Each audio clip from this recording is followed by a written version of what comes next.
Oh yeah.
Shenanigans.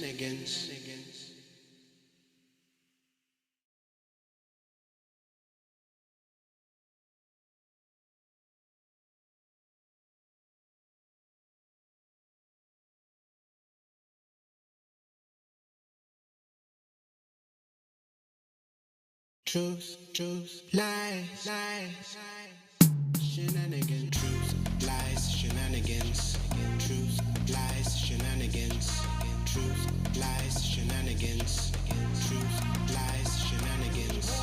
Truth, lies, shenanigans. Truth, lies, shenanigans. Truth, lies, shenanigans. Truth, lies, shenanigans.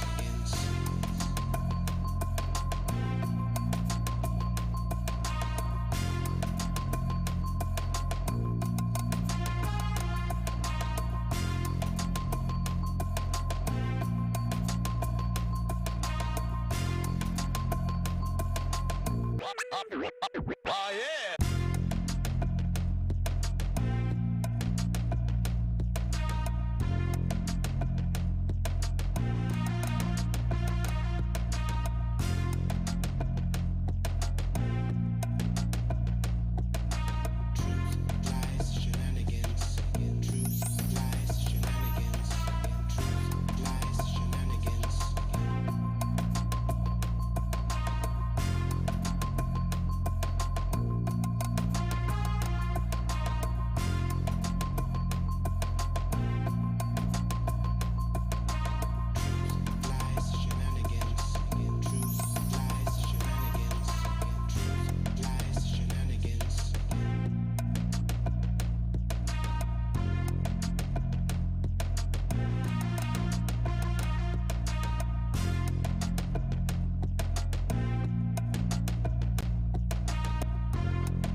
Shenanigans. Truth, lies, shenanigans.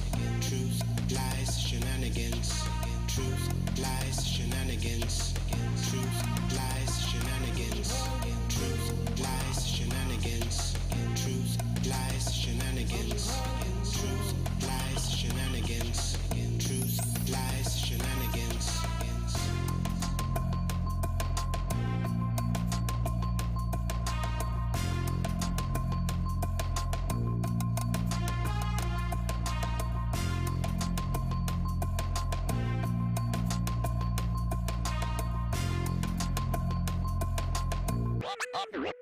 Oh yeah.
Shenanigans. Shenanigans.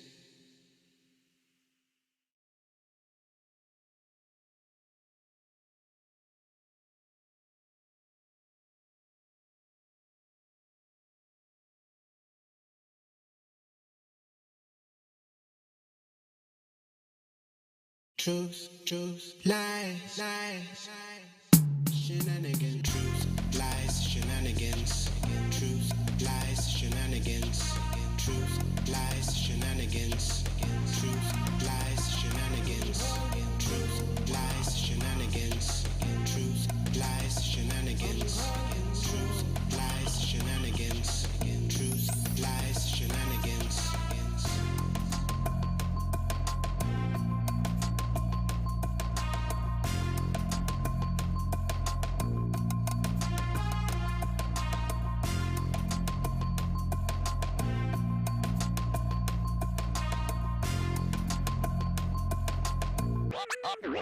Oh yeah!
Shenanigans. Shenanigans.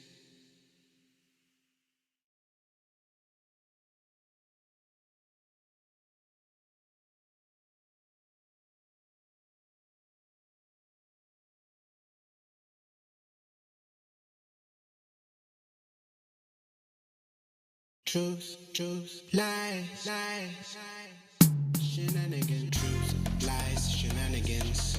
Truth, lies, shenanigans. Truth, lies, shenanigans. Hey everyone, welcome to Lies, shenanigans. Shenanigans. Lies, For shenanigans. tonight's show, we have the venerable Professor Lizzie.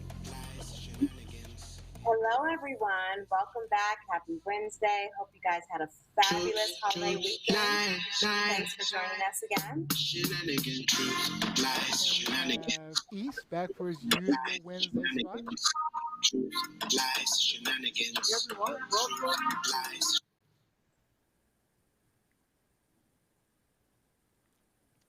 East sounds like you're muted. And Sorry about that, guys. Hopefully everybody enjoyed their holiday weekend. yep, we And did. happy Wednesday. Thank you. And Katie did is brand new to the show. Welcome, Katie did. First time guest hosting the show. Welcome, welcome. Thank you so much.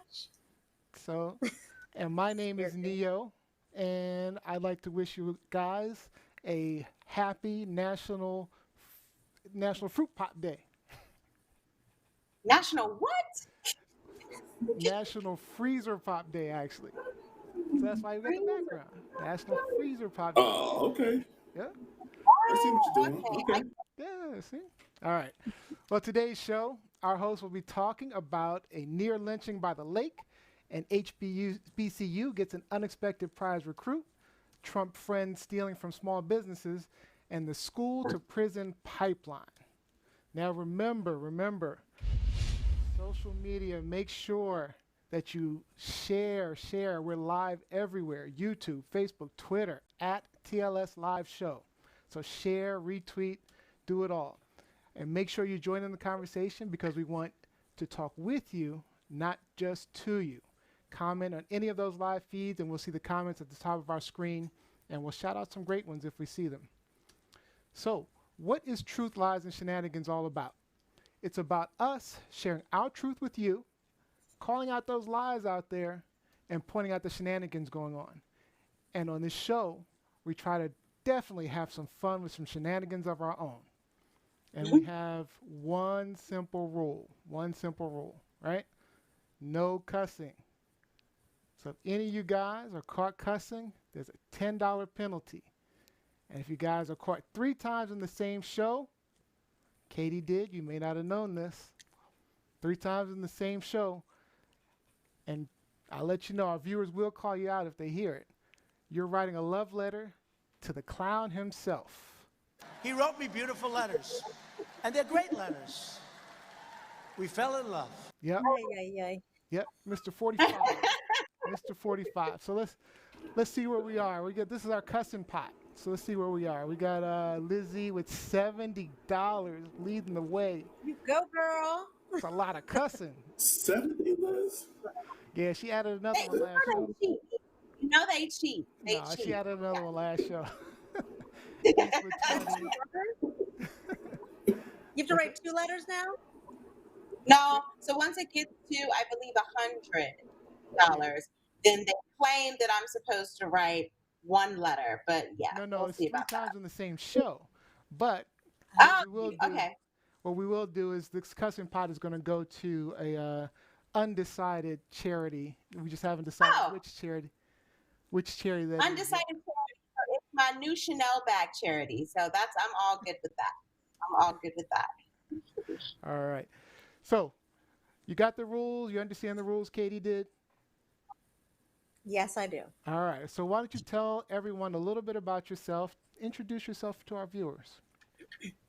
So my name is Katie Did. I am a educator. I have taught for 20 years, going into my 21st year.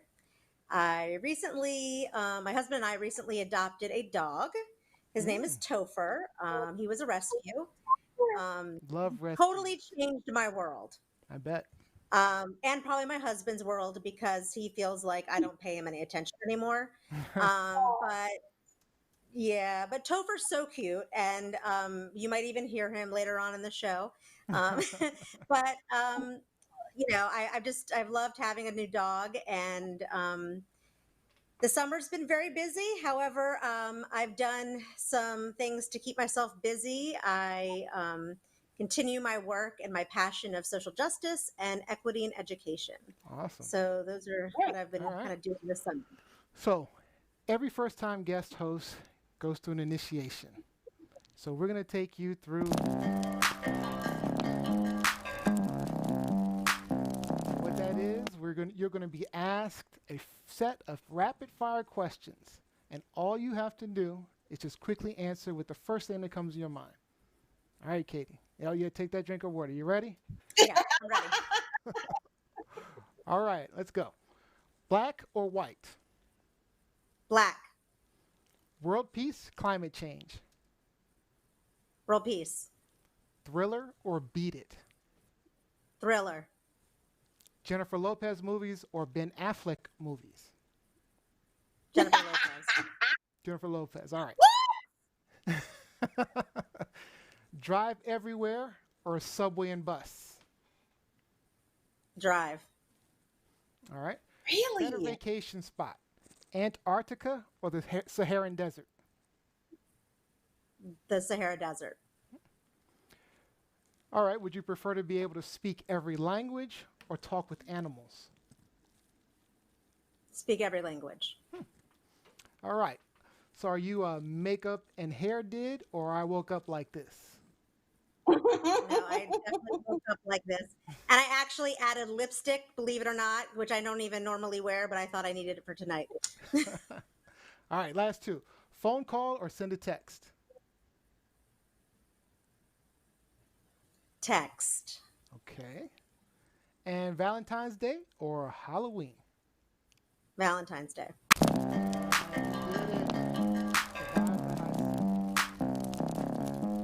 Good job, Katie. So can I ask very quickly? Can I ask Katie did a question? Please.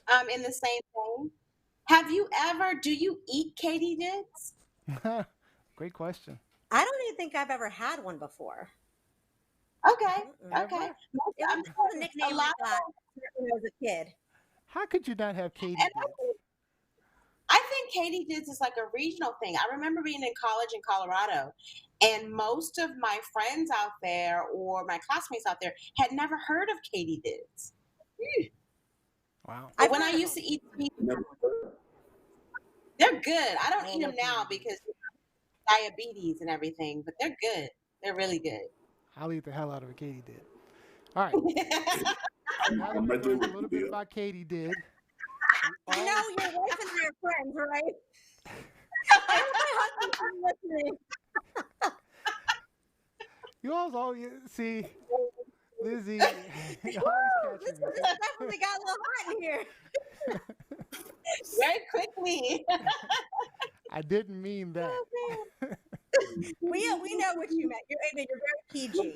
All right, now that we've learned a little bit about Katie did, we always ask our hosts a random question. So we can learn a little bit more about our host. So, here's the question. As a child, what did you want to be growing up and why? We'll start with East. I actually. Oh, Let's start with East. Oh, go ahead. Come back to you, so Katie. sorry. I thought I was first. I'm sorry. East always gets a break. We're going with East.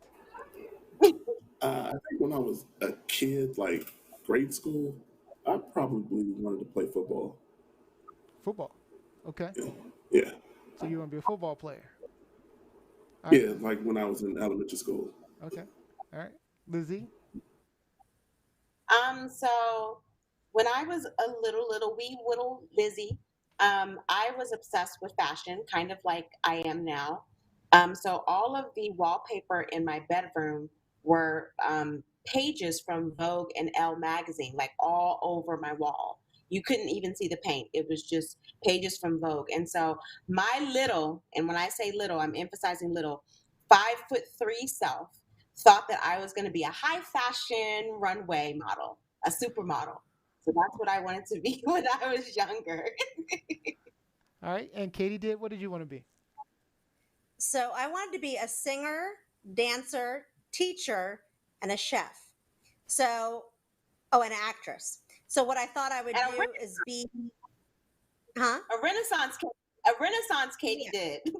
I thought I would be someone who is like does food shows, and I could teach people how to cook. I could also, dance around, and also I'm acting and teaching at the same time. But that didn't happen. I'm just doing one of those things. All right. So I wanted to be a doctor when I grew up, but I didn't really understand what this particular doctor did. So I wanted to be a gynecologist, an OBGYN. See, I knew you were going to say. I didn't understand, but it had more to do with kids, and I wanted to be able to deliver babies and things like that. But I didn't know, so it wasn't anything. I know you guys keep trying to call me out on stuff, but it wasn't. Oh, so you wanted to be Cliff Huxtable? Yes. Ooh. Yeah, I was going for Cliff. I was going for Bill. I was going to be Bill Cliff Cosby. Huxtable or Bill Cosby? No, Cliff no, I Huxtable said or Cliff Bill Cosby? Huxtable. I mean, I'm going with Huxtable. All right. Now, before we get into the show, let's do some quick shout outs. So, Lizzie, what you got? Who you got? Who you got some shout outs for today? Shout out to our boy Jam, who we are missing again this evening, and also my boy Mike Winter. I think both of them have had a very rough week. So shout out to you guys. Love you. East, any shout outs? Oh, as always, my wife Carla for all the support, and my chatty Kathy older daughter in the background, always here supporting me. All right. And Katie did shout outs for you. I'm going to shout out my husband because he cooked dinner tonight. If you didn't already see it on Facebook, because he always has to put it on Facebook and rub it in that I didn't cook. But he did cook a nice meal for me before our, show tonight. And shout out to you, Neo. for inviting me. That was probably the best decision you've ever made. Yeah. Glad to have you. Definitely glad to have you. So my shout out is for Posh Cycling and Fitness in College Park. We're planning to do a limited reopening starting Sunday. So just to let you know, shutdown hit the business really hard. So do please come out and support however you can. www.posh.fit for more information. You can go to the Facebook pages, Posh Cycling and Fitness as well. So definitely check them out. All right, so we have a very new segment, and it's a perfect segue since we were shouting out small businesses. We are doing our business.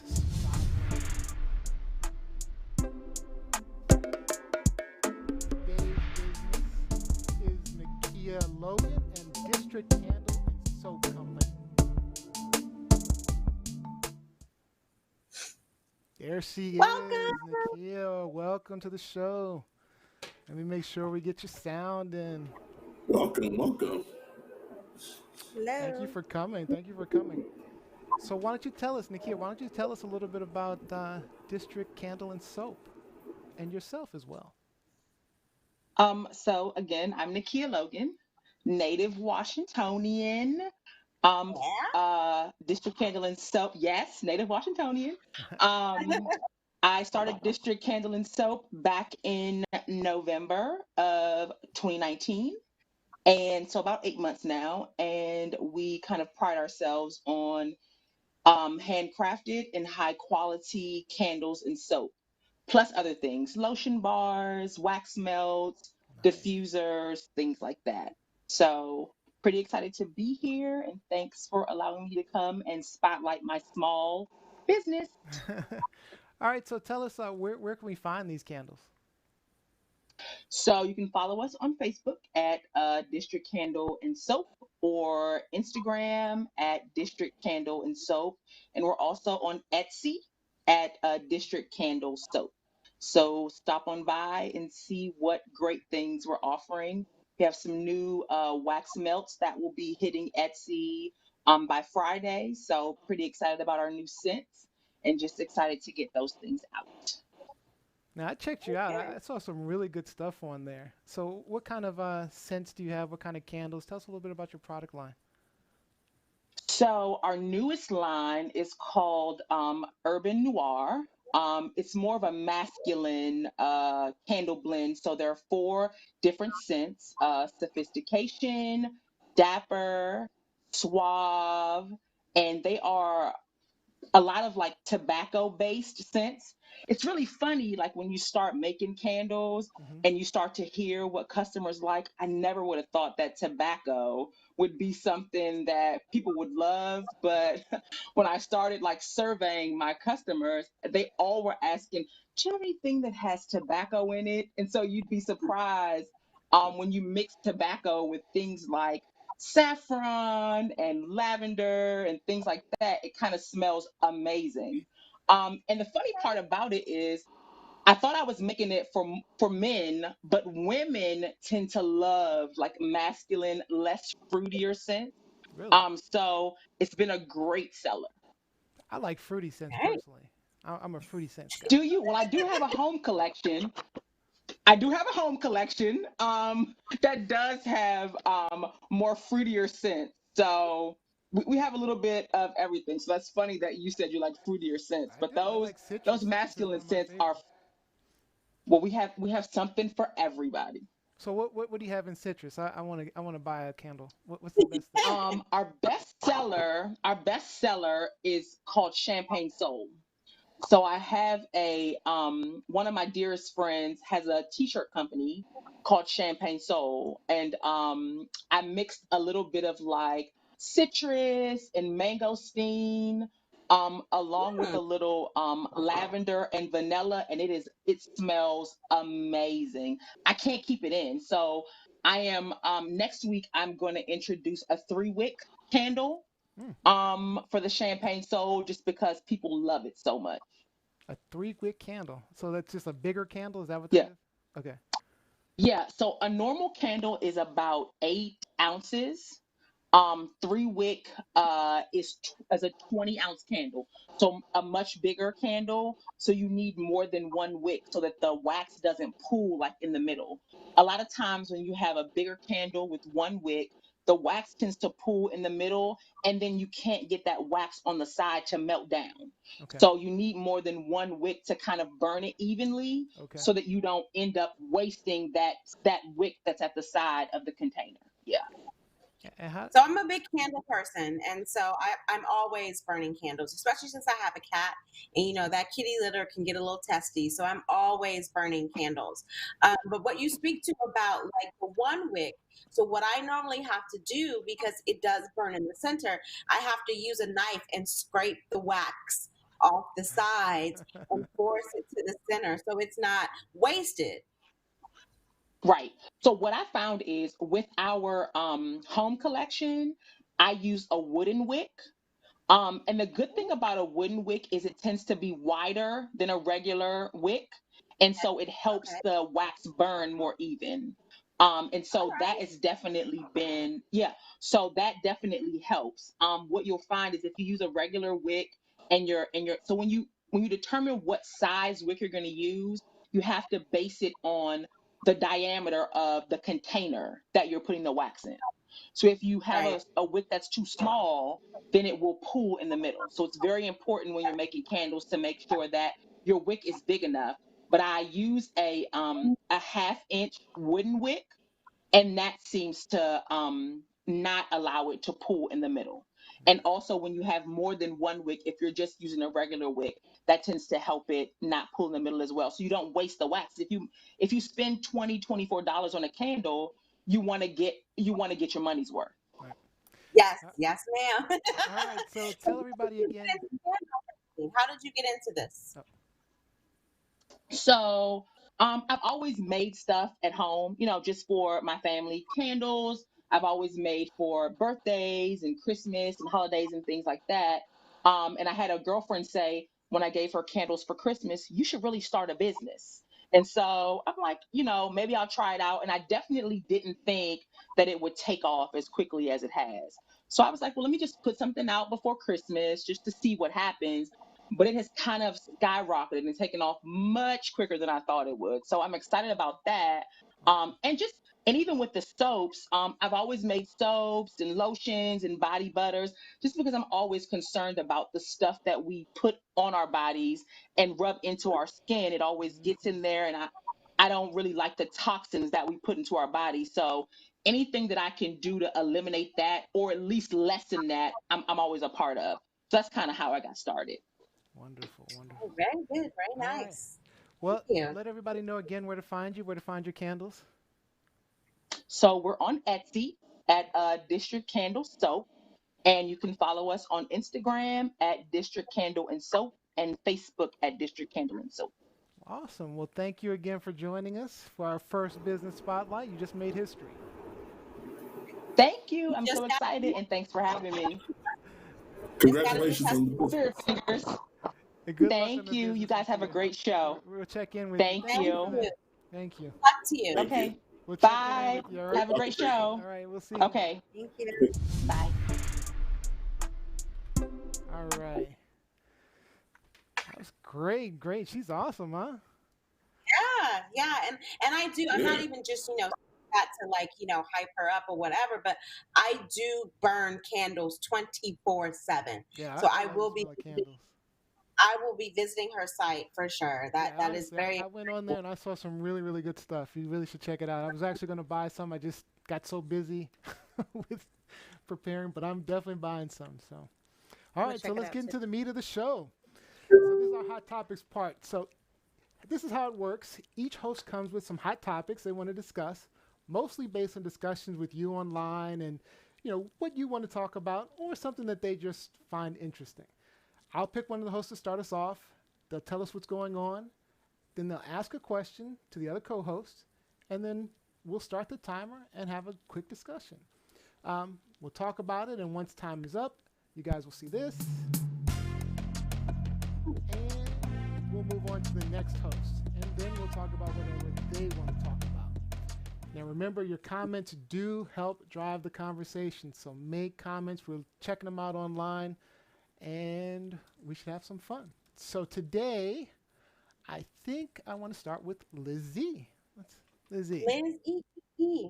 Okay, so this has been a very controversial topic over the past few days, but it's been very Before we apropos start, I want for. to ask you, Lizzie, is this a truth, lie, or shenanigans? Actually, some people are at this point questioning now if it's truth or a lie. Hmm. There are some people, you know how when all of these stories come out that are exposing folks their bad behavior, and you see videos, but you see like the partial video, Mm-hmm. everyone says, oh, well, there has to be more to that story. Or what happened to the beginning of the video? Well, I think we need to keep in mind that most people just don't go down the street videotaping themselves. They don't have, a body cam camera. So most stories are going to be caught kind of mid conflict, if you will. And so that was the case with this particular story that came out of Indiana over the weekend. So we had a young man who was camping out in Indiana. I believe he was at Lake Monroe. His name is I don't really know how to pronounce his name, his first name, because he has two X's at the end. Like I think maybe his birth name may be Vaughn, and he changed it to Bo or something like that. So I'm just I going to think call it's him Box. Vox. Okay, thank you Box. for that. Vox Booker out at Lake Monroe in Indiana. So he was out for, the weekend camping with some of his friends. And so camping like in a wooded area. And so initially he and his friends, who I'm going to presume were probably a mixed group of people. So we have, black people, white people, maybe some Latinos, whatever. Vox is a black man. Okay.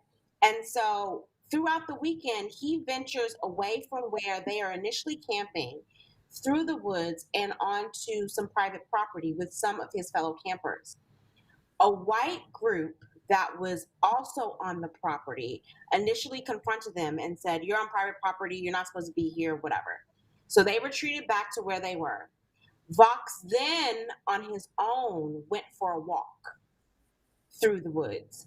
And these same people, white group of people, mostly young men, there are a couple of ladies in the video, encountered him very aggressively with racist undertones and told him that he's on private property, you're not supposed to be here. Some type of confrontation happened to the point where, yes, please show the video. Let him go, please. Let him go. Please let him go. We're going to as soon as you let him go. I'm going to. Gotta get the fuck out of here. Let him go. Get your phones out of here and go. Let him Shake go. your head at me Let him and go. go. Get the Let him fuck go. out of here. Yeah, you are. Jerry. Go. What are you doing with that motherfucker? Jerry, you're no longer. Because he's a person, dude. Oh, because he's a person. He's a I know. Just like when you came down and invaded us. I know. Just like when you guys invaded us. You guys invaded us. We were having a great time when you invaded us. No one invaded you. You stupid fucking liberal fucks. Bring it back. That's what you get. Take your ass on. Bring it back. All you want, bitch. You come up here and start it, you fucking motherfucking liberal bitch. Let's go, guys. You really started this, and that's so important. You really did. You started the whole. You happy with all your white fucking friends? All your white friends, you're happy about this, right? He provoked You it. little He totally bitch. started it. In a Star Wars. You're worse than the police. You happy about this? You're totally worse than the police. The police couldn't even prove. You happy about this? You fucking nappy-headed bitch. You happy about this? What do you really want to call me? You nappy-headed bitch. What do you want to call me? About this? You with your 5 white friends? You know what I want to say? You happy with your 5 white friends? You guys started all this shit. Fuck you. Put it in your fucking film, bitch. Film it all. Fuck you. Come over here again. Did she say white? So I think we can get the gist of it there. First and foremost, I think Neo needs to get, a ticket because there was a lot of profanity there that didn't come on my part. So that's like Neo person for $10 on Neo. Obviously understood. But what we can see from that video, and I remember when I first saw it, it was kind of like the reaction you had when you first saw the George Floyd video. Mm-hmm. Like, I really had to take a step back and say to myself, if not for the fact that there were friends or people who were advocates or allies on his side who were there to run interference about what was happening, they probably would have killed this young man. They probably would have lynched him. And what you don't see in that portion of the video, but I think if you go online and you look at the full video, the young lady who's screaming in the video, she's at some point she starts screaming white power. Yep. You can hear her say that. She She said that in starts this video. screaming white power. Vox said that before the camera started rolling, they were screaming, get a noose, we're going to hang him, we're going to kill him. Like, all of these things conjured up because a Black man dared to walk on private property. Okay, maybe he wasn't supposed to be there. I will give you that. But is this reaction justified? And you can see how they took it to a racial level when you see the young man with no shirt on talking about you nappy-headed whatever, you and your 5 white friends. So he's basically laying down and setting the racist platform. The racist platform, Black versus white. Like, why? First of all, why are you a white man calling someone nappy-headed? But in an argument, why are you pointing that out? Why do you have him pinned up against a tree? And all of the people around him initially were like, let him go. Let him go.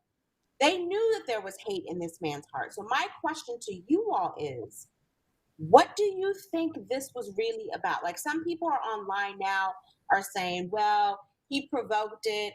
He shouldn't have been there. They had every right to defend their property. But is this defending your property?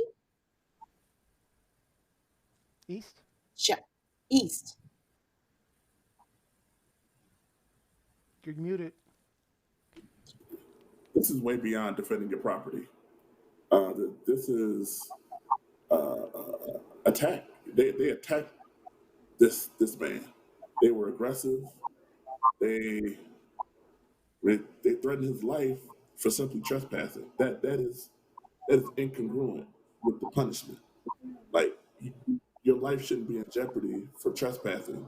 At best, that might, if they were to call the police and have the police come out there, the worst thing he should probably get is maybe, depending on the law in Indiana, a citation. Maybe $25, $50, or $100 or whatever. This also reminds me that, Indiana, specifically Southern Indiana, is the birthplace of the KKK. And I heard President, the birthplace of our Vice President, Mike Pence. Also true. And I heard an interview with the mayor of Bloomington, Indiana, where the municipality where this incident occurred. And even the mayor acknowledged the racist history of Bloomington and the issues that are continuing to pervade. So, yeah, this is it's crazy. It got crazy quick, and not for his party being out there. We don't know if we would have heard about it because he would have just disappeared. Could have disappeared. And, Disappeared. I mean, that's worse. I mean, it's bad enough to be dead, but when you disappear and nobody knows. Katie did. What are your thoughts? That would have been. I agree with East. I mean, this is definitely, it's like the punishment doesn't fit the crime. But however, I don't know how often it really does in our systems. But, he was on their property. Okay, so tell the man to get off. If he doesn't get off, then, then you deal with that. But it didn't seem like he was coming on their property to steal anything or to, hurt anyone. He didn't have any weapons, that I know of or that was even visible. So it's not like he had a motive to go in there and disrupt or cause havoc. So definitely using, the the language that they were using definitely shows that there's um, some racist feelings in their heart, because that stuff doesn't just come out, if it's not in there. So I think there's definitely So some. I don't know. I watched this. I watched the clips because I edited it, so I watched the clip a lot. And I don't know. I honestly I agree with what you guys are saying. Obviously, these people are racist. They definitely have some racial issues, calling white power, talking about nooses, etc. But I really feel like there was really something we're missing because, and it had a lot to do with the way Vox, I guess is his name, was acting after he got away. Because I don't know if people are telling me that they're gonna hang me and all these other things, I'd be just trying to get away. But he's filming. He's kind of antagonistic once his friends are there. When you see him kind of like, I don't know, there's something I think we're missing. I don't know what it is. I don't presume to know what it is. And definitely there's a problem with their racism. But there's really something we're missing. I really would like to know they what they believe, how he supposedly started. I'd like to hear their side of the story, to be honest. And again, doesn't Well, excuse the So racism. in the are you first portion of hypothesizing that it might be staged? It might be no, not staged, but I just want to know what he did. There's something weird about his reaction to me. It didn't seem like a I normal reaction to me. I don't think there's anything weird about the reaction. First, when you look at the first video that we saw, that wasn't him No, videotaping, I know that. because he was up against the tree. That was someone else who came in to try to assist him. But I mean, and again, you and East know me from high school. You know how quick I am to pop off. Like if someone is attacking, I'm not necessarily going to retreat, even if, okay, you have me in a very vulnerable position. But once I break free, I'm going to go into attack mode. Like I thought, for all intents and purposes, that he was very calm because I am probably going to come out like an animal. You threatened to kill me. And so there is, my life is in danger. And so I remember when I first saw this, because like you, Neo, I had to watch it a couple of times because it was really confusing in the beginning. Especially the first couple of clips that came out, they weren't very cohesive. So you had to kind of like watch it a couple of times. Right. But I kept thinking, what was he thinking as this was going on? Because they were overly aggressive for something that seems so innocuous. Like, why are you this angry? Why are you in attack mode like this? I do want to say, And not only, but also towards the white people that came to assist them. They were very offended by those people who were there as well. I did want to say before we're out of time, but I did want to say I noticed from the video I saw this was after he was walking away, and he was walking away with his group. His pants, it looked like he had peed himself. So there is some sense that maybe he did, maybe there was some significant fear. It just, I would pull it up, but I'm not exactly sure where it is. Let me see if I can find it. Let him go, please. No, I would Let say him it looked go. like the same thing. I saw it. You saw Yeah, it it was too? toward the I end. saw what you said.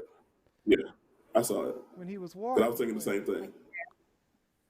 So, I mean, there is right here. Yeah, right there. So it kind of looked Yeah. like he may have peed himself, which obviously there was some intense fear there. But I'm still curious what he exactly did. I mean, what exactly went on, not what he did, what went on. But I want to point out some of the comments online. We have Rupka saying their superior genes don't even have melanin. Latoya says trash, all of them. Jacqueline You read it. Robinson want to Hey. let you know she's watching. And Jacqueline Robinson also said, only the best people, amazing how folks like this claim to have superior genes. Oh, Rupka was responding to Jacqueline's comment. So, But it also gets into just one very final note. It gets into this idea of the violation of white space, hmm where we have to stay in our corner and we are not allowed in certain spaces and certain segments of the population because those are reserved for white people. And that's this huge idea, I think something that has been ingrained in a certain segment of our population that invokes all of this anger and this fear. Like, how dare you be here? yep, You have no right to be here as a person of color. yep. All right. So we're gonna move on to the next topic, and I'll take the next topic. So, um, and this is going to be shenanigans, a shenanigans. Mhm. A few months back, as Corona shut down tons and tons of small businesses, the federal government did something great. They passed a $2 trillion CARES Act, right, where they were supposed to set aside money to help small businesses. And small businesses around the country applied like crazy. My wife's business was one of them, and for these loans. And all of a sudden, our friend Trump starts removing all the watchdogs, all the inspector generals, right? And then a couple of weeks later, what happened? Small business loan ran completely out of money, right? Now the government eventually approved some more money, which is great. So, some businesses could do it, but we're finding that all the businesses were having trouble trying to get funding. One of the business got literally a $1 loan from the PPE, literally a $1 loan, right? What's the interest on that $1 loan? Right, exactly. But Monday, we got the list of where the money went to. So I'm just going to go down this list really, really quickly. Millions went to Kanye West and his company Yeezy. Millions went to Jared Kushner's family. Nearly $1 million went to the family of Transportation Secretary and Senate Majority Leader Mitch McConnell's wife, Elaine Chao, and that was to support 20 jobs. Nearly $1 million in aid to support 20 jobs. Restaurants, the Trump International got millions. P.F. Chang got 5 to 10 million. Catholic Archdiocese got millions. Forbes got $5 million. Political organizations received hundreds of thousands of dollars. Members of Congress got millions. While my wife's business is in jeopardy of shutting down, and she barely got more than a couple of $1,000s. So, my question is, who do we arrest for defrauding U.S. taxpayers, and who's responsible? And what do you think we can do about it? So I'm going to start with. Before the group answers that question, let me just add a couple of people onto that. Please. So it came out today that Tom Brady and his business got a whole Tom Brady and his business got a whole bunch of money. He is a friend of Trump, but also Floyd Mayweather, who is a multi-millionaire, got a whole bunch of money for their. So it runs the gamut. It's become a scam. It's become a scam. Ridiculous. Trump got rid of his inspector generals just so they could do this, so that all these millionaires could do this and steal money from small businesses. East, what do you think? Wholeheartedly agree. I saw it coming. First of all, 45 is just a grifter anyway. He's been a grifter. He's a thief. He just doesn't use a gun. He just doesn't use a gun, and he doesn't have a mask. I mean, he's a con man. So I just feel like the whole setup, they were trying to figure out how can we steal the most amount of money. Yeah. To your question, who do we blame? I mean, from a political standpoint, Congress controls the purse strings. Well, actually, Congress controls it in terms of appropriating it, but delivering the money is the Treasury and SBA. And Treasury is, of course, led by. So that's the executive, right? And the executive branch, right? So who to get first? Mnuchin. I would say Mnuchin. Yeah, because Mnuchin, he tried to delay this information coming out. He did. He didn't want it to come out. He didn't. He didn't want people to know who was stealing. So he delayed it. He delayed it, but I don't know if it was a FOIA that he had to release the information. But the information finally came out, and we see who's took advantage of it. People who don't need it. Like you say, Neo, Billionaires. your wife's business. There's hundreds of small businesses out there struggling or closing down, and they dump their life savings into this. They like a part of the problem with the small business was that some of the ethnic business owners didn't go through traditional banks. Yep. They just had cash, and they're out, and they have nothing to show for it. It's unfortunate. Yep. Katie did. So I think it's Obama's fault. That was a joke. I mean, why? They always blame Obama anyway. So Crooked Hillary. leaving. He should have just stayed. He shouldn't have left. That's what I'm going to say. But I don't know I don't even know who to blame. I mean, I'm mad at everybody. I'm mad at the people who allowed this to happen. I'm mad at the people who took the money. I think it's kind of interesting how Kanye says, I'm going to run for president, and now gets all this money for his whatever Yeezy business, but he can use his money for whatever he wants, right? I'm assuming.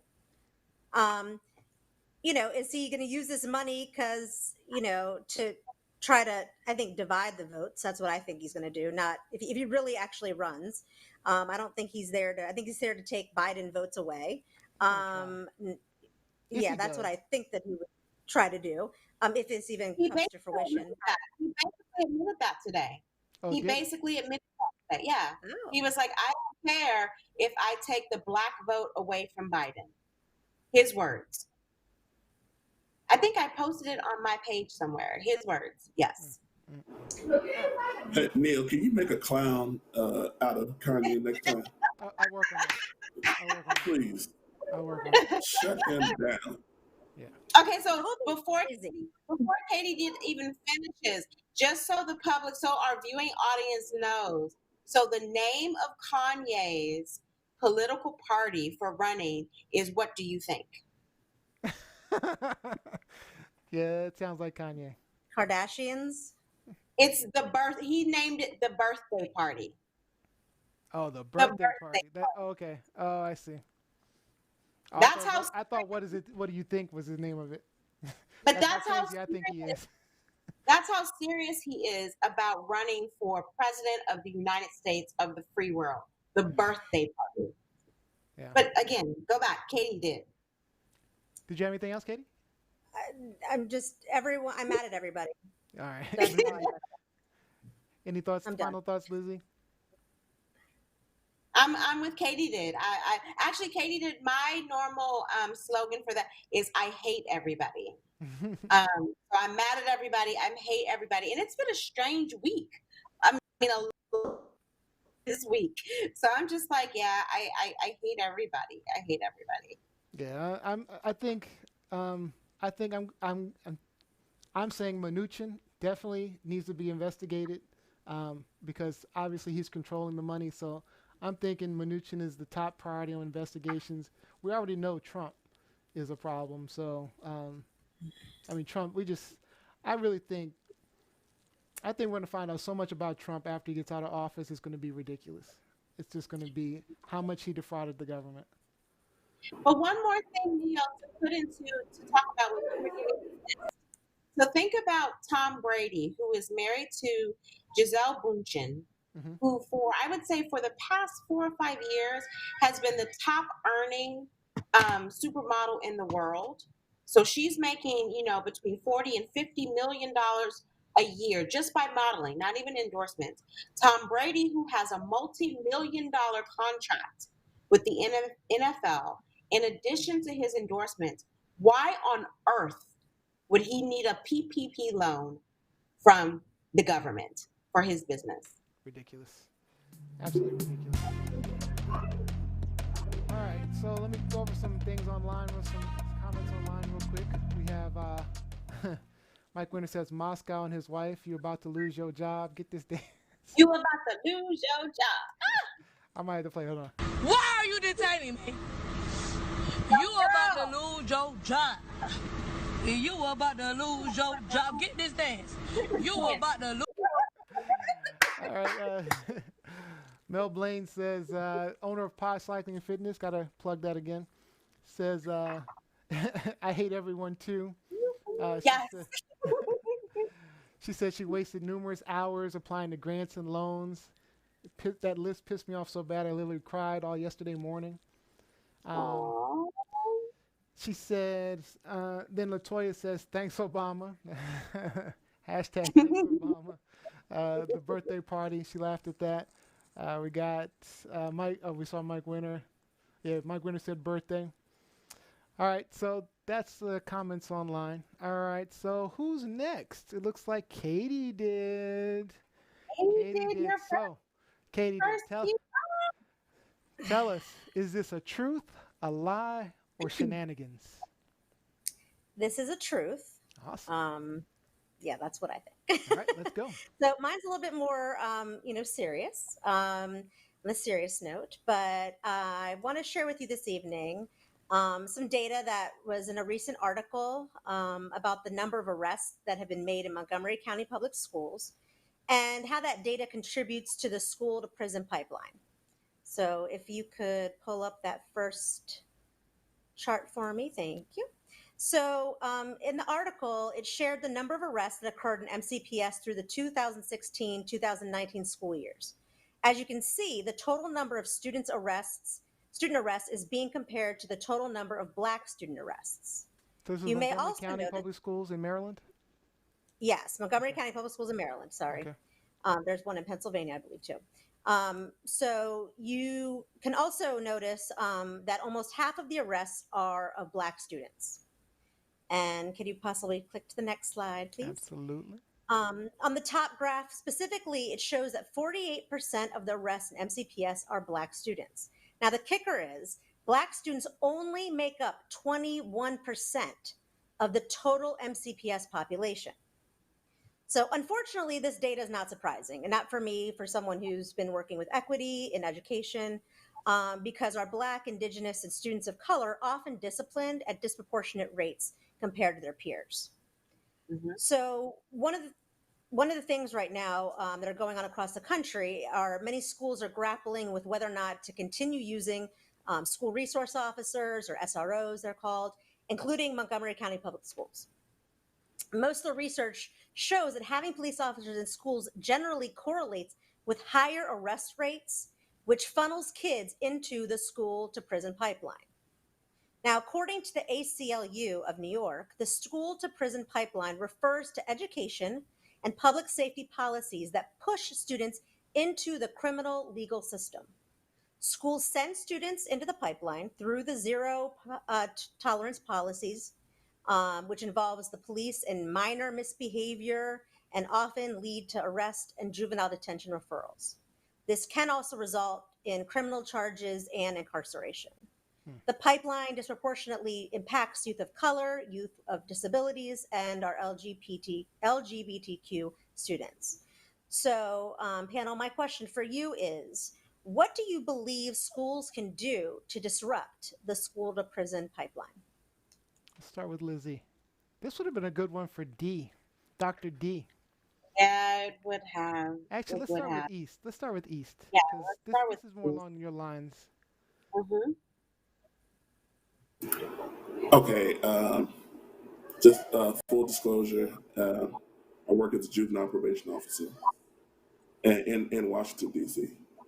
And I think that one way to disrupt that pipeline is maybe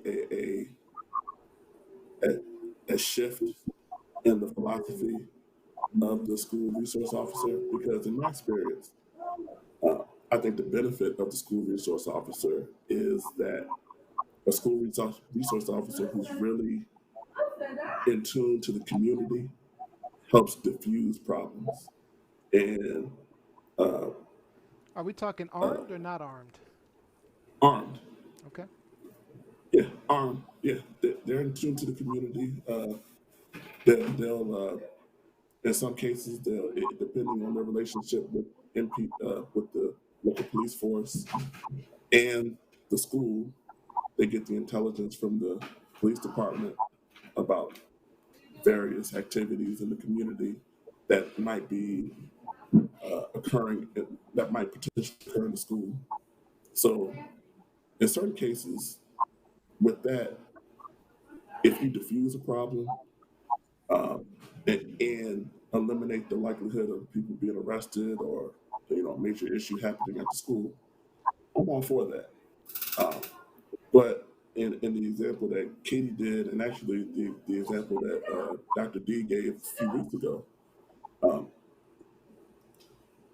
there's most officers are trained to arrest people, so they're not going through they're not going through the process of working out issues and uh, getting people to come together in the kumbaya moment.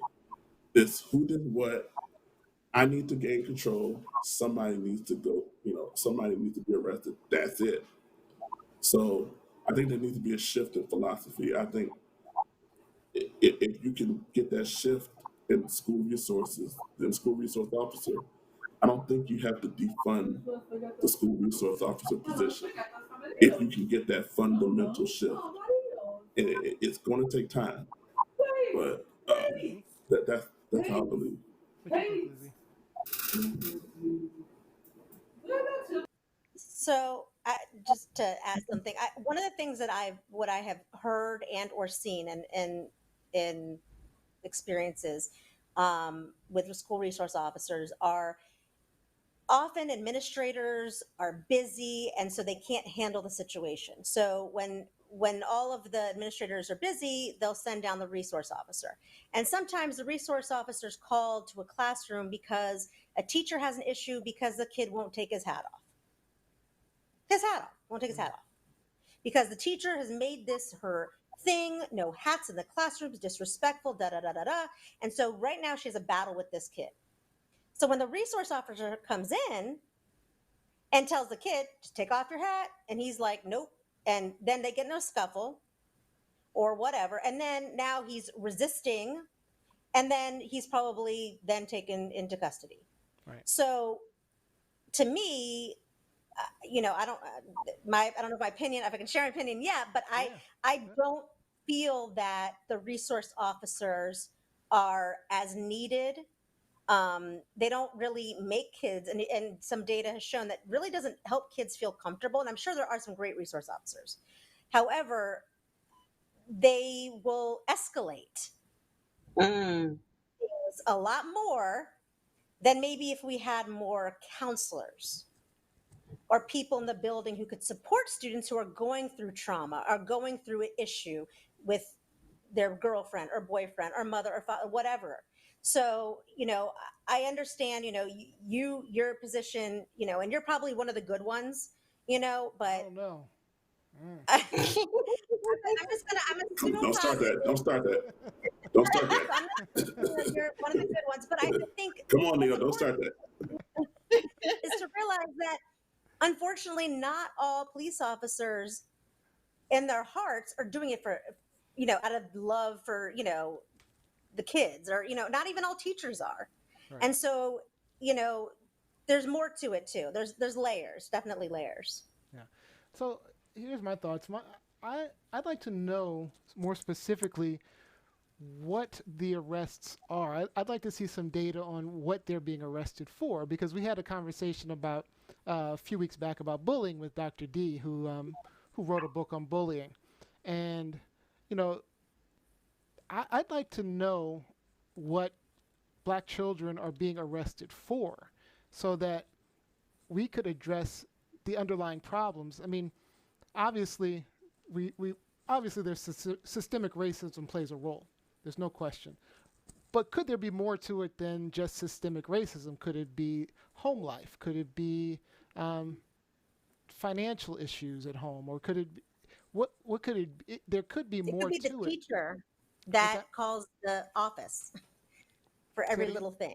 Yeah, It could be the teacher who calls the office or says, I need a resource officer for something stupid, in right. my opinion. Yeah, I could see that, and that's where the systemic racism would play a role, I think. But I really would like to see, because then once you realize, once you look at what the arrests are occurring, then you start to address the problem. If the problem is racism, then we start addressing that. If the problem is home life or bullying, then we start to address those things. Because I can see a lot of people, a lot of children, kind of like acting out, you know, from different scenarios, and then the stupid zero tolerance policy that most schools have are leading to them just ultimately just being arrested without. I agree with you in counselors versus resource officers, by the way. Lizzie, do you have any comments? We have about I was 40 going to seconds. say a couple of things. One, I believe within maybe the last 6 to 12 months, I've read stories, not necessarily in the DC area, but mostly in Florida or in other parts of the country, where resource officers or police officers have been called in to put handcuffs on children as young as 6 years old. Crazy. As young as 6 years old. In Ridiculous. the most recent case that I saw, a little 6-year-old girl, she had a tantrum during the day. The school knew that she had some emotional problems, but also had a very difficult home environment. So they knew that there were some things going on with this young lady. And so instead of having someone who is trained to address her, they had teachers who, they have a classroom full of students, they don't know what to do, and she's acting out. And the first inclination was not even, because there was no resource officer in the school, it was a police officer. First inclination was to call the police on a 6-year-old because she was having a tantrum and acting out. And by the time the police got there, she was calm. She was sitting with her teacher reading a book. She saw the police officer, and the police officer went to engage her, and she immediately, became frantic, like, well, what are you doing? Well, and I'm gonna arrest you, and immediately pulls out his handcuffs for a 6-year-old. So this is how, like Katie pointed out, this is how, through lack of training, we are dealing with children. I think a lot of people fail to realize, just like adults, children come into certain situations, certain scenarios with a background, with a home life, a lot of times with trauma. Children do have bad days, a lot of times that are through no fault of their own, but we don't acknowledge that and we don't account for that. And a lot of these, resource officers, a lot of these police officers are not trained to deal with this. The police officer in that particular case, he not only arrested her, she's crying, begging him, I don't want to go to the police. I don't want, at 6, crying, I don't want to go to the police. I don't want to go to jail. He's taunting her. It come to find out that he tried to arrest another 6-year-old that day. Really? Thankfully, he tried to arrest another 6-year-old that day. And I know Ginger Man's coming up. Hold up.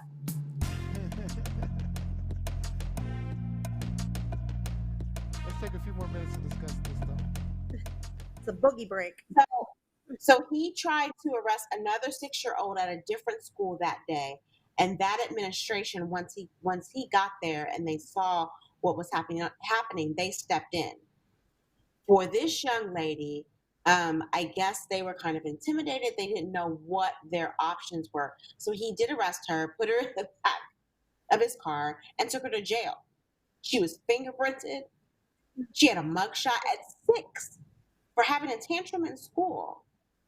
And so my question is, like, where is the common sense? This is a child.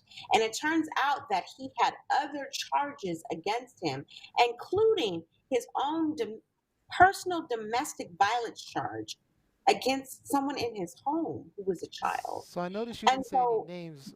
Was it East? See, there you go again. But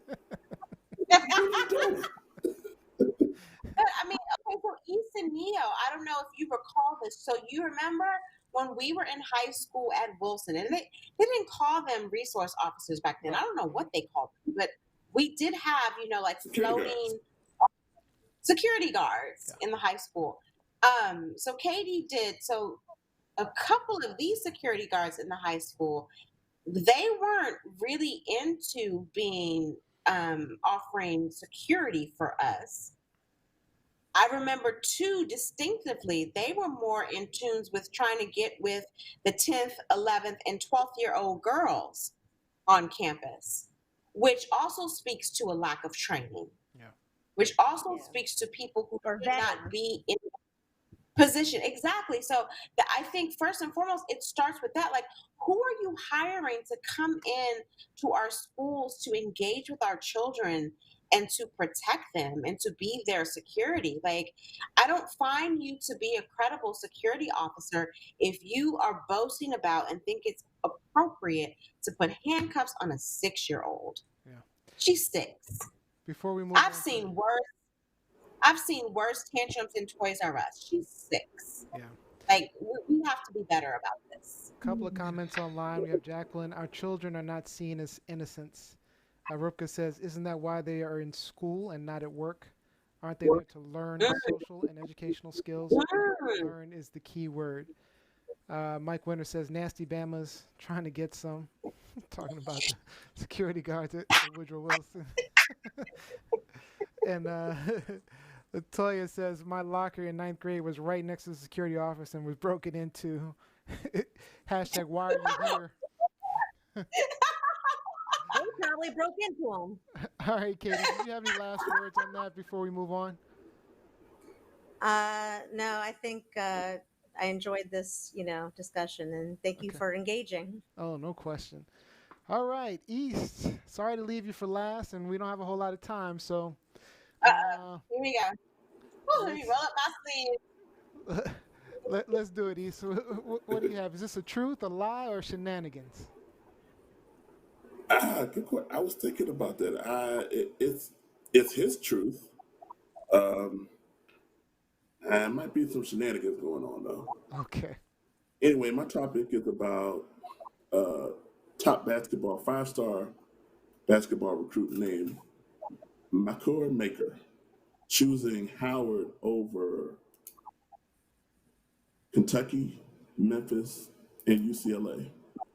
Now, Maker, whose cousin Don Maker plays for the Detroit Pistons, he's widely seen as a pretty surefire first-round pick in the NBA whenever he decides to declare. He actually thought about going to the NBA G League instead of playing in college, and he decided to go to Howard. All right. Yeah, and he's going to make a statement.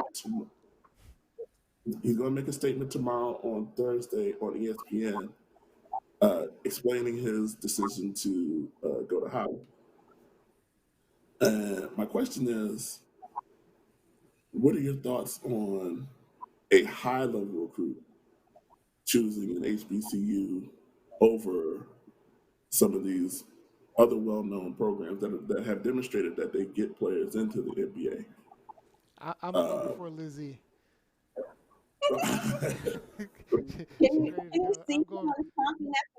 I'm going. Let me go first. Go right ahead. For it. I think HBCU. I'm happy to see an HBCU get a high level recruit finally. I mean, it's so hard for them to get it, and maybe it'll help the program with people following him. Who's the coach? Anybody know the coach? Is he a good coach? He's been a coach there for, I think, just 2 years. So kind of like, a new coach. He hasn't been there for very long. Oh, he's new. I think I can't remember. I think he took over for Kevin Nickelberry, but it's not Kevin Nickelberry anymore. Okay. All right. Yeah. So I'm all for it. I'm happy to see it. I hope he does well.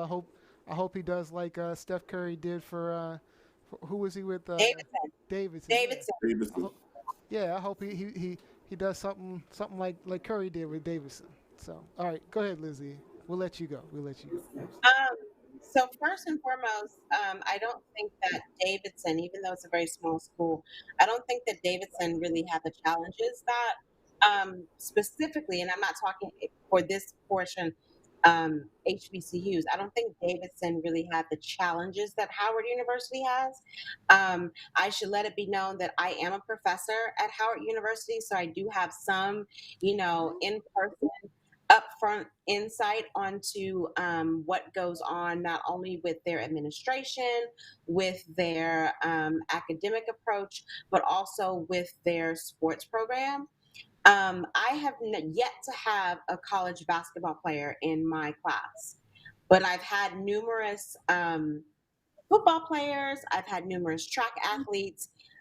For women's sports, mostly soccer and lacrosse athletes. But you say that to say what exactly? To say that I don't, well, one, college basketball in terms of sending players to a HBC university for college basketball is different than it is for Division I football. Okay. There is more exposure, there is more opportunity in Division I in basketball at an HBCU, because an HBCU is eligible, has two conferences that are eligible for the big dance, that are eligible for March Madness. There is no HBCU that's in a conference that is eligible for a Division I bowl game national championship. So that goes to exposure. There are only, for college football, there are only two HBCU conferences. There's the MEAC and the SWAC. Okay. And the MEAC is like dwindling like this. So there's that part of the equation. But when I first saw this story, and I don't want anyone to get the impression that I'm anti-HBCU, because I'm not. What I think needs to happen is, if we are going to call on all of these top athletes, Black athletes in the country, college football, college basketball, to start at least considering HBCUs, then we need to have these HBCUs step up their programs, because there are a lot of HBCU administrations that aren't worth shit. I will take that $10. I'm updating it right now. Hold on, Mike Winter. You need to. I'm waiting for Mike Winter to point it out. Hold on. So you passionate about this?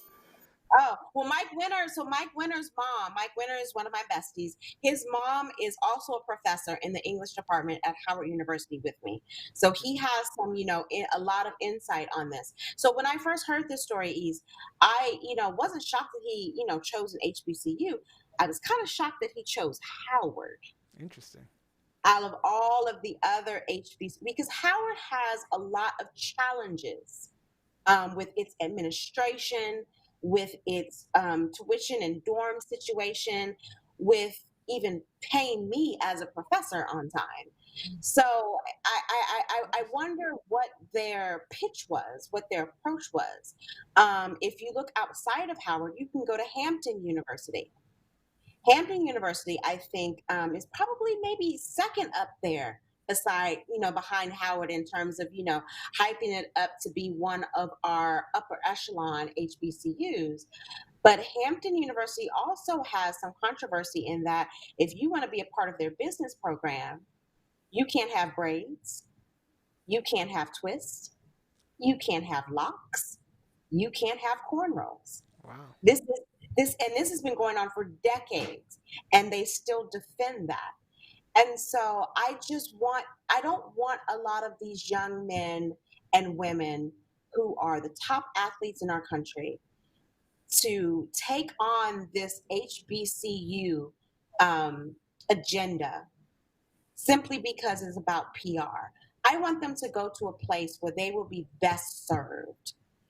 I don't want them to go to a place where, okay, I'm at an HBCU, I'm trying to hype up this university, but I'm not getting like the academic education that I need. I'm not getting the structure that I need.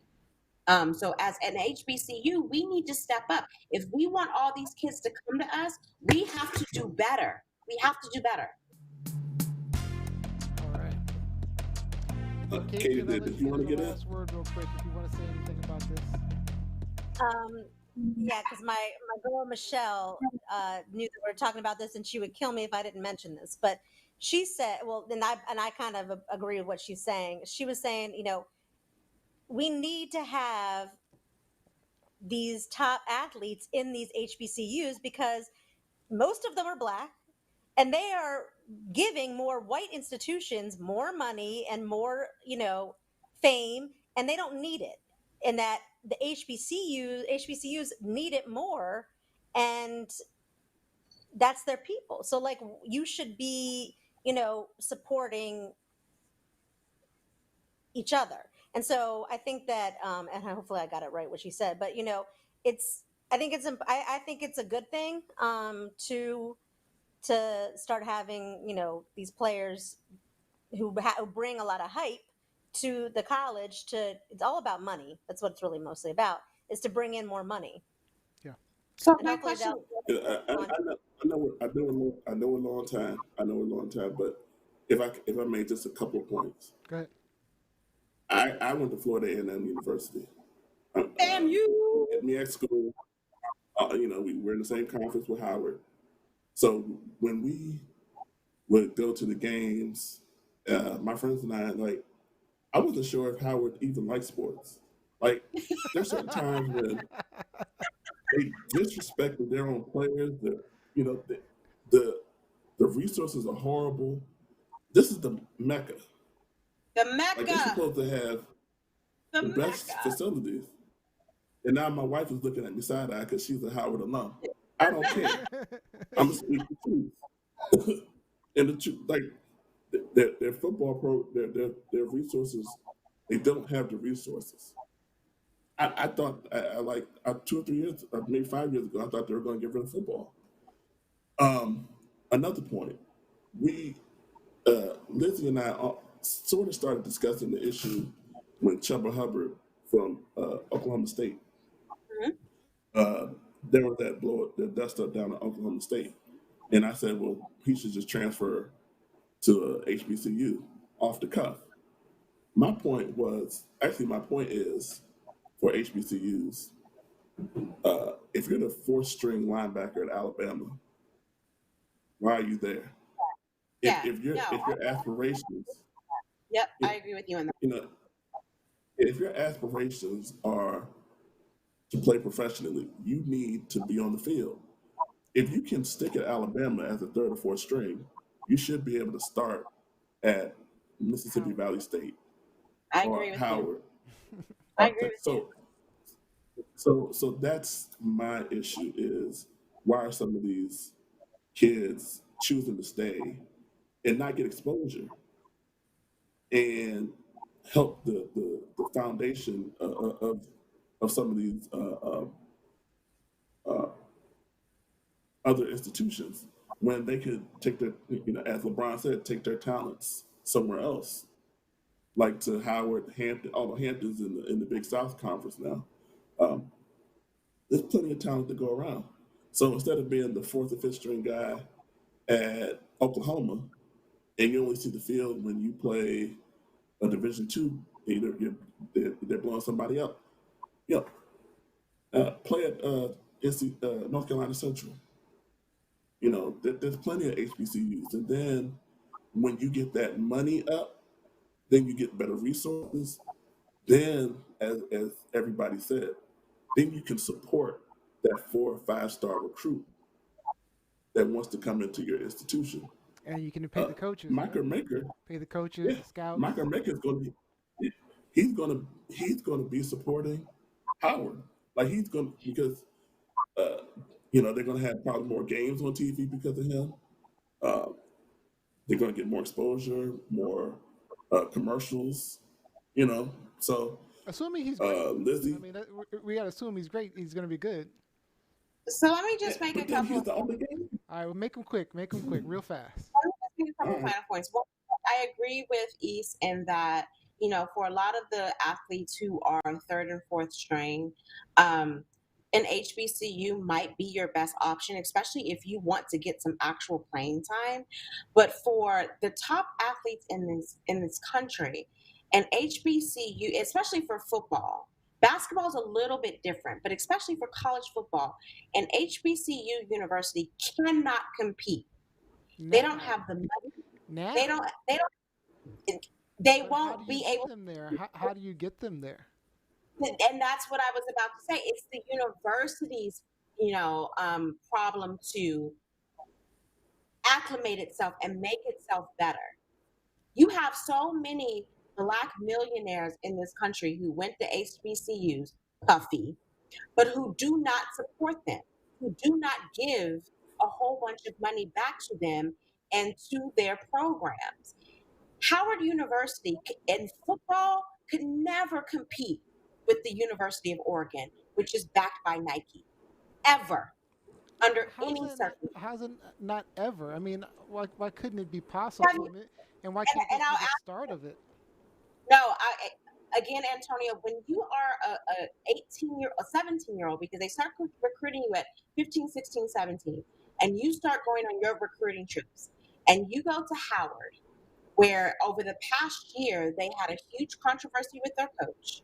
They have limited facilities, they have limited resources, and then you go to the University of Oregon, which is again funded by Nike, and they have probably the most decked out, expensive athletic program in the country. Where do you think you're going to go? But how do you Oregon. get Nike? You get Oregon. Nike with top level recruits. I'm sorry, say again. No, you get Nike because Phil Knight is is an Oregon resident and who decides, okay, I want to invest back into my community. We don't have enough people investing back into our HBCUs. If you look at the University of Oregon, they have a different uniform for every single game. Regular season, 12 games, plus the bowl games, different uniforms. Their athletic facility where they go and they work out, they have their lockers, they have their training tables or whatever, multi-million dollar. That's not what's happening at HBCU. And so I understand your point, Neo, but then for the athlete, should it be an 18-year-old's burden to hype up an HBCU? Or should it be no, or he's 18. It should be the university that is Support him. I offering mean, all once of he's there, there's the opportunity for now the university but to if he's support him. there, but if he's there in a program that's in disarray, there's nothing he can do. It's up to the program to better itself before we get these kids on campus with all of this, stuff that's in flux and is not making sense. Like I understand people want us to, better the HBCU program, but the HBCUs need to better themselves first before we start requiring. Yeah, I'm just surprised you chose Howard. Howard, exactly, and that was my point initially. Why did you choose Howard of all of the HBCUs? And I'll let you. We got to wrap it up. I'll let you guys know privately. He's currently a senior in high school. He's a rising senior. So I won't see him in the fall or the spring. If I'm still at Howard, if I don't lose my job after this segment, I will let you know next year if privately. I'll let you know if he's in one of my classes. But we have a lot of stuff that we need to get right first before we invite these kids onto campus and make them all of these promises. Okay. All right. Get your resources up. Okay. All right. Well, good job, guys. Let me go over some of these comments online real quick. Latoya says my alma mater, Ohio State Howard? University. No. Oh. Has a massive alumni network that donates generously and religiously. Rupka says, "Hey, so Lizzie, how's your draft letter going to Mr. Trump?"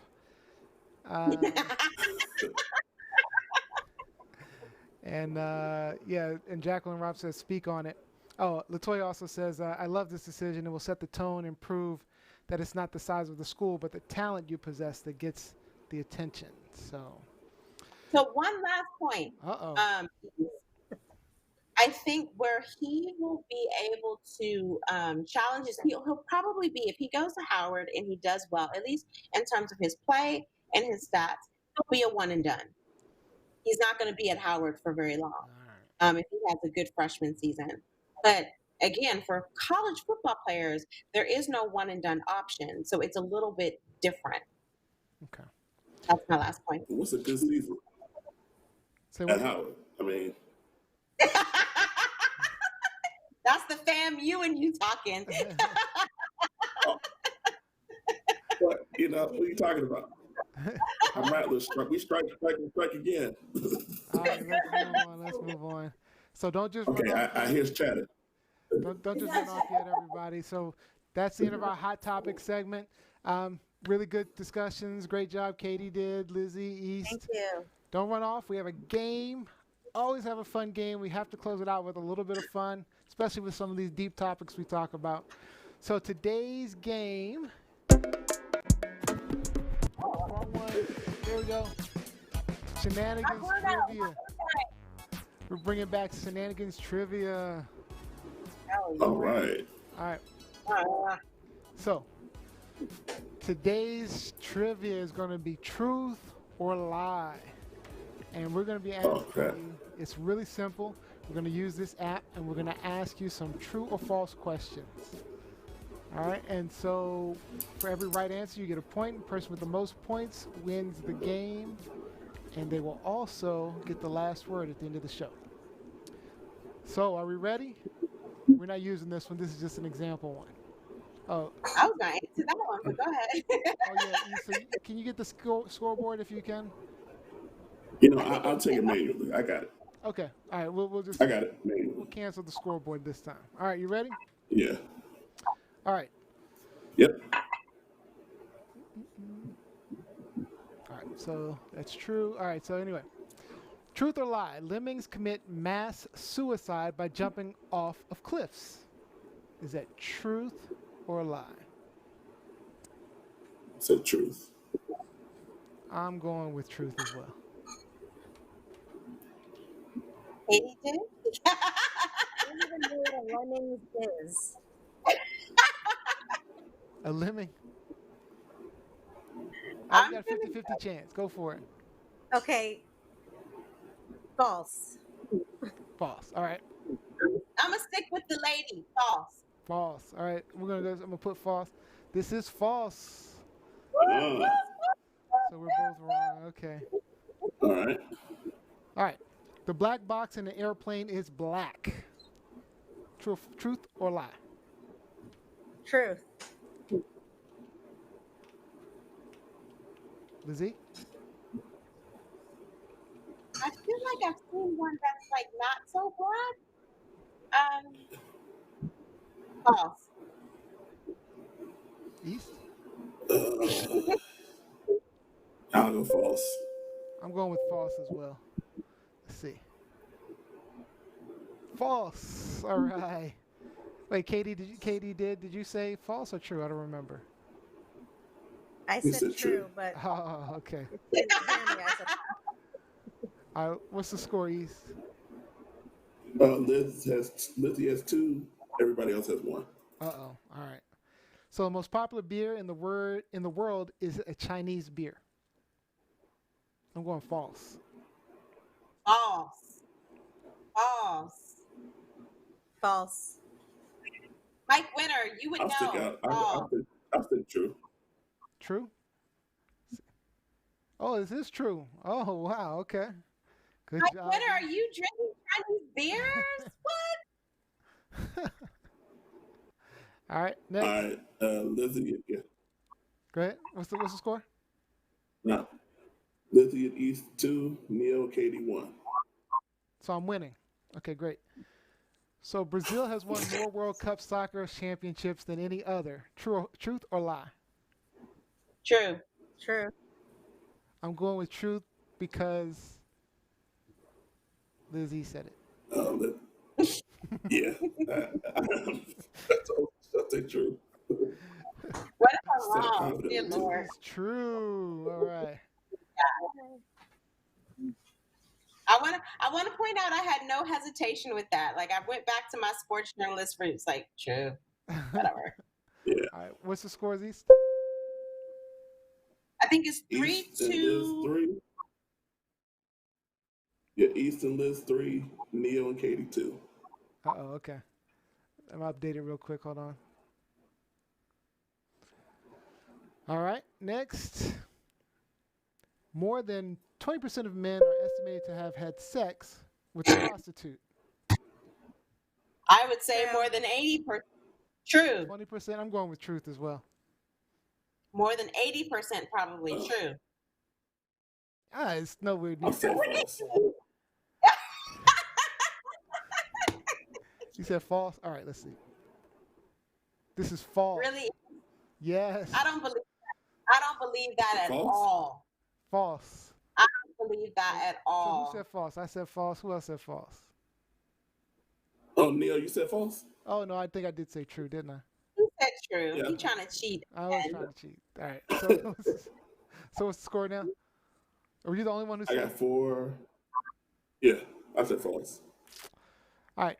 Scientists have discovered a new species in North Sea called a bone-eating snot flower. Truth or lie? Discovered a new species. First one to 5 wins, by the way. A bone-eating snot.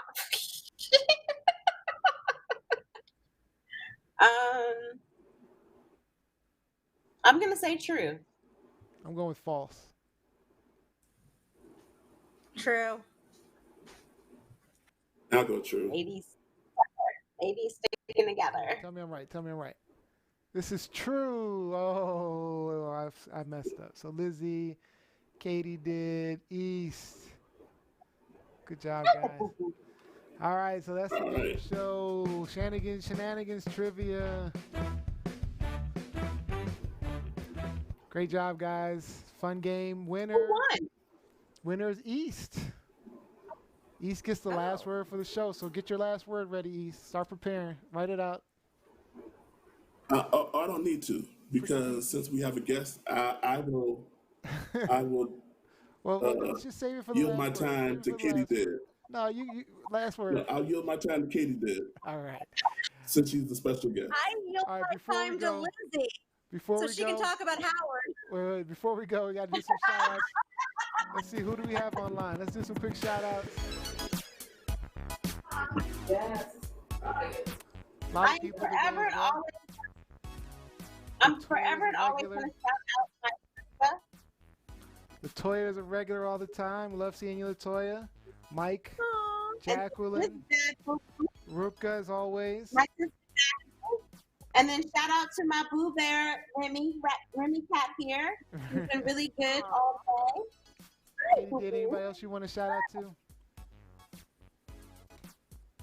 Out me? I want to actually shout out my girl, Stacy Whip, because she watched the show and she texted me and she was like, "Good job, girl." So thank you for supporting me. You did do a really good job. We appreciate you coming on. Great job. Thank you. All right. All right, so that, I don't know where that came from. I'd like to thank you all for joining us. We hope you had a good time and maybe gained a new perspective as always. Don't forget to like, follow, and subscribe at TLS Live Show and tlslive.show. And we love seeing all the great discussions on Facebook.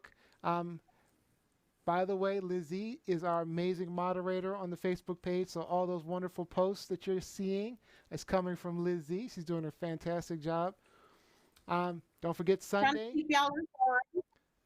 Sunday, we're going to be welcoming back Rob B as a host. Will be at 4 p.m. Eastern Time on Sunday. Also, we'll have a new TLS Small Business Spotlight. It'll be Mel Blaine of Pod Cycling Fitness. She's going to join us to talk about her business and what's going on.